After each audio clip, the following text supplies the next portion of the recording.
Hello Internet! Welcome to FEH Theory, the show where I'm still plagiarizing a way more popular channel just for some extra views. Alright, enough self-pity, let's begin. Chapter 9 and 10 are out, and with Chapter 9, we even got a new cinematic. Before diving into the new story chapters though, I'd like to thank you all guys for the incredible support and love you showered me with in the first theory. Thank you guys, you truly are incredible.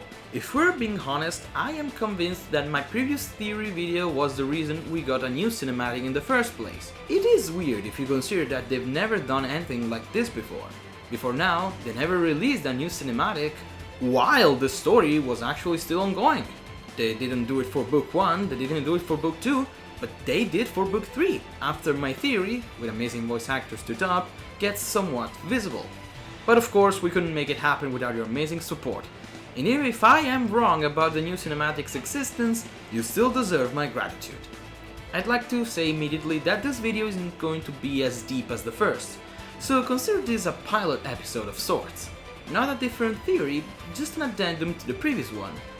And just like last time, SPOILER ALERT! You have the time when my boy further takes to walk around the screen to close the video.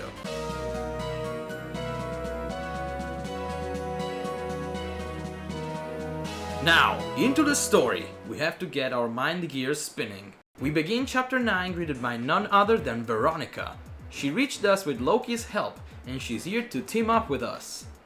Hell's army has continued to advance. Emblem is threatened. That is why. As for how, I asked Loki.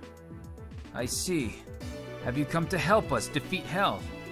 Oh yes. Hell must be killed. Until then, I will ally with you. Now, that's a surprise. I just hope you won't end up stabbing us in the back. But the real icebreaker here is what we see next. In chapter 9 part 3, Air remembers something. Something that terrified me. Why? Because it seems like it could shut my previous theory for good. Let's dive in. I have something I must tell you, Summoner. I remembered something. Something terribly important. Prince Alphonse and Princess Serena. We met before, not in the Asker where you live, but here, in this world. I am very glad to meet you. My name is Serena, and this is my older brother, Alphonse. It's good to meet you. I am Alphonse, the Prince of Asker. Princess Serena and Prince Alphonse. And you are? Oh, don't worry. If you prefer not to say, don't feel pressured. But in that case, I wonder what to call you. I'll just have to come up with a nickname. Doesn't that sound lovely? Oh, I hope you don't mind. Oh, Princess Serena, you are quite something. You're bursting with the light of life. Really? When you put it so seriously, I feel a bit embarrassed. I am Air. It is good to meet you, Prince and Princess. Say what? Air met Alphonse and Serena in future Asker? Where does this come from? So, future Serena is not Air? If you want to know my honest opinion on this, Intelligence Systems placed this on purpose. Just to slap me in the face with, "You're wrong, Embor. Lol. Try again." This memory of Air's literally brings us nowhere. It adds nothing to our actual story, but its existence makes my previous theory impossible. Dang it. But it'll take more than that to take me down, Intelligence Systems. Moving on, we get to chapter 9 part 5. Most of the important info of part 5 is discussed in the new cinematic Cohort of the Dead. Your world. My world. This is the choice I face. I made a dangerous wager, and I lost. When someone from another realm dies, someone here is saved. On these terms, I forged a contract with Hell. To save our world, I will decimate yours. Leaf apparently signed a contract with Hell, which assures him that for every person he kills, another one in his world, future Asker, is saved. so he decided that he will kill everyone in our world to restore his. We also find out something very interesting that disproves one of my points in my original theory. That being that future Asker did not have a summoner, but apparently it did, as mentioned by Leaf in part 5. Lose my mind? How could I not? It was all my fault. The people of Asker, and Serena, even the summoner. My sanity, it died with them. Also, we can finally declare that the lyrics for Book 3's theme are actually words from Leaf. Throw away everything to bring a dead world back to life. Sacrifice another self.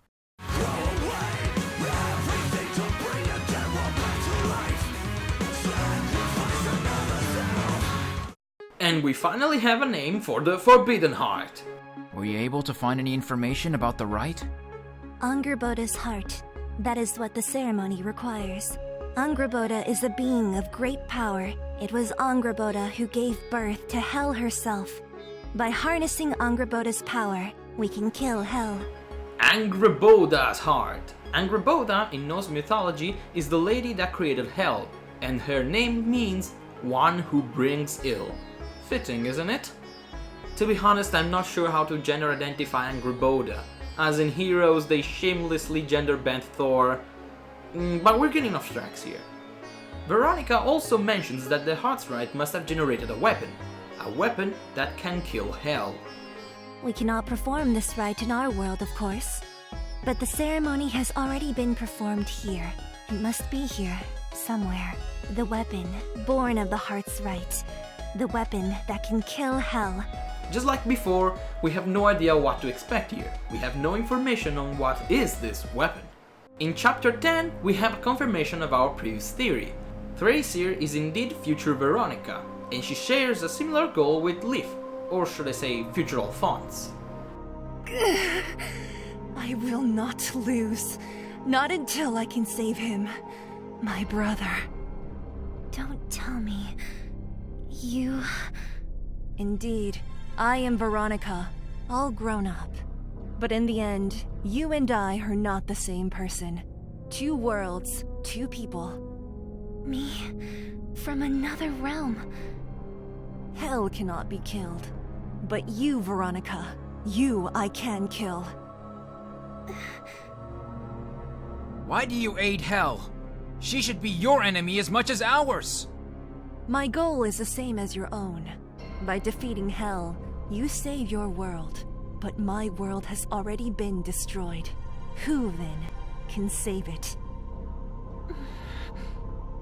The answer is no one. Am I wrong? That is why Alphonse and I have no choice but to kill you all. If we destroy your world, Hell will return ours to the way it was. This is a fight to the death, for all of us. So we now know that Bruno died. Hey, at least it's better to simply declare him dead than just giving absolutely no information about the dude. Poor Zacharias, wishing to be important, ended up dead without cause. RIP. Leave a like for poor Bruno. Back to the matter at hand. We get to part 5 of chapter 10, and we... kill Thrasir? So they actually die if we defeat them in their own world? But it's not the first time we fight her here, so... Heroes is weird. For having a nice story overall, they really aren't making clear why Thrasir should be dead for good now. Brother, I have failed you. I promised you. And yet... Veronica, I feel no compassion for you at all. Only one of us could live. I will promise you this, though. I will kill Hell. To be honest, it's such a bad way to go for Thrasir. She should have been a major character, but she's been more waifu bait than anything. Sad story for Thrasir. Well, that about sums it up. Now, I have a proposal for you guys. Let's rethink our case from head to toe, and try to make some sense in what we discovered in the latest chapters. It's rewind time! Kind of. Despite the fact that 2 new chapters came out in the meanwhile, our original theory hasn't advanced much. The fact that 3 Series future Veronica got confirmed, the fact that Leaf had no hope was busted. Leaf and Tracer actually have a reason for their actions and aren't simply following Elle's orders. And we now know about future Bruno's demise. But can we be absolutely sure about everything that we've heard so far?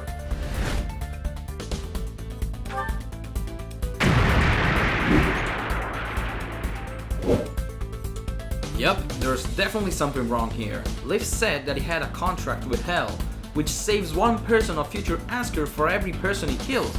Probably, Tracer was following the same contract. But is this contract real?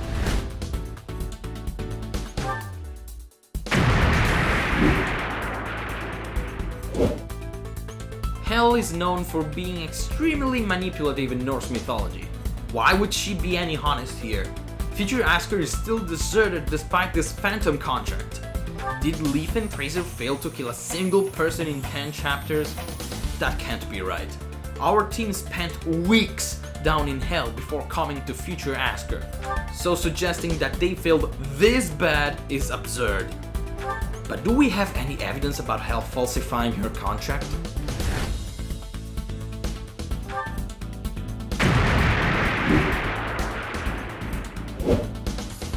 Of course we have! Gustav! He died in the future and now he died in the present!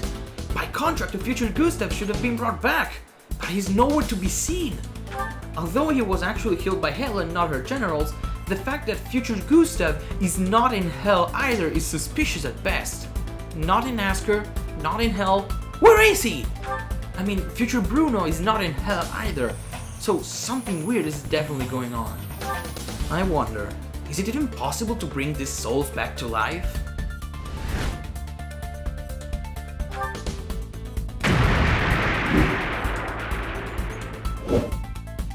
Hell wouldn't pull something as silly as, "Ha, but I won't give back any of your soul, wow." There has to be more. It is highly possible that those souls cannot be retrieved at all, even if Hell did want to bring them back.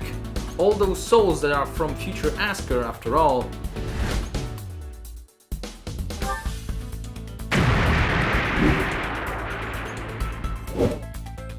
After Angry Boda's heart was activated, everyone in future Asker died. And while we cannot be sure about it, it is highly possible that this massacre coincides with Air. She mentioned that she once had thousands upon thousands of souls inside of her. And I have my doubts on the "were bestowed to me by the Dragon of Life" part. It's too convenient. Maybe Air simply became a conglomerate of souls. Thus, all those souls lost their identities while retaining their power, which was what Hell sought after. Thus, her killing Air until she had no more souls to spare. That would explain why those souls cannot be brought back to life. They are just nameless souls now, without identity nor bodies to go back into. Tackling a different matter. In my first theory, I tried to prove that Air was actually future Serena. But now we have Air's memory of meeting Alphonse and Serena in future Asker to consider. Does it make my theory impossible?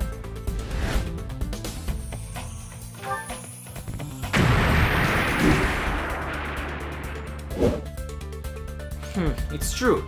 If we take for granted that the Alphonse and Serena that Air met are the future ones before they heart's genocide, then my theory is as good as dead. You can't meet yourself after all. No? Let's consider it for a moment, however. We aren't told much details about these Alphonse and Serena, so we can't actually be sure if they are the present ones or the future ones. Since their meeting happened in future Asker, we all thought that they were the future ones. But do we have evidence on who they really are?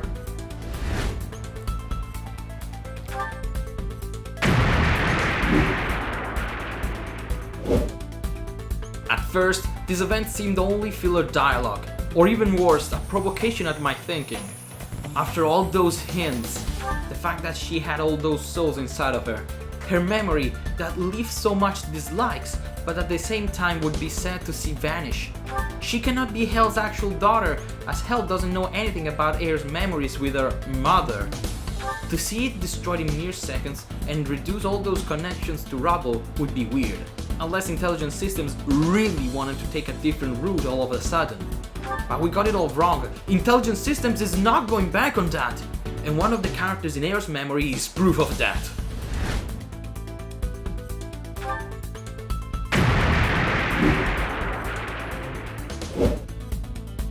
Alphonse only gets to say one line of dialogue in this memory, but that little text changes everything.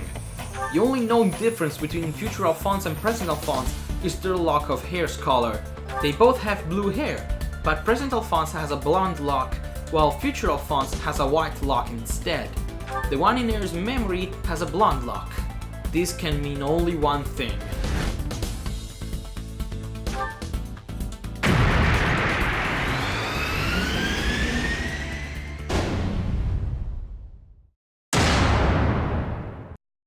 Haha! I got it now! Seriously, I'm getting on the levels of Sans' NES here. It's almost embarrassing. But hear me out for a moment, before unleashing your rage in the comments. I've already proved in my first video that Air's memories have been tampered with. She has memories of dancing in a field of flowers and her mother smiling at her.